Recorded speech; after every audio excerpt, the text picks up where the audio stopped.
Et ce serait votre rêve que Laurent Wauquiez soit candidat à la présidentielle de 2022. J'ai d'autres rêves, Audrey Crespo-Mara, mais enfin, s'il le garde, je trouverais ça très bien, en effet. Gilles Boyer, quand vous discutez avec vos amis qui sont restés chez les Républicains, ils sont inquiets pour leur avenir ?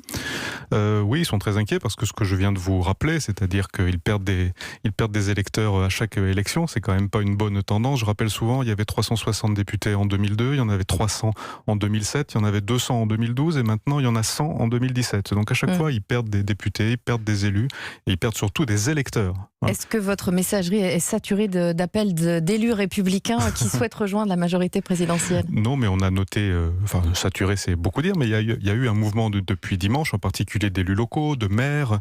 On a vu ce qui se passe à Paris avec des maires d'arrondissement et aussi dans de nombreuses villes en France, des maires qui ont été élus en 2014 sous l'étiquette LR et qui se demandent à juste titre si cette étiquette est vraiment porteuse pour les municipales qui ont lieu dans 9 mois. Et celle de la majorité présidentielle est plus porteuse. Et donc en effet, l'idée pour certains de rejoindre Agir ou de s'inscrire plus nettement dans la majorité présidentielle, c'est une vraie tendance qu'on constate depuis dimanche. Oui. Vous avez lancé, vous, un appel aux élus locaux de la droite et du centre. La campagne municipale a clairement commencé. Oui, il fallait d'ailleurs s'y attendre. Une élection succède à l'autre et c'est vrai qu'on s'est toujours dit qu'après les européennes, la grande bataille des municipales commencerait. C'est au mois de mars. C'est dans 9 mois. Et donc, ce sont des élections qui se préparent.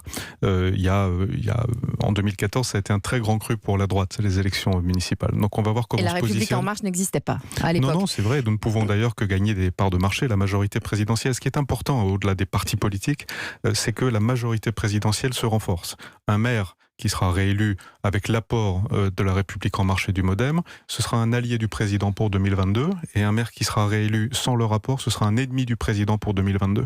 Et donc c'est important. Vous voyez ça comme ça ?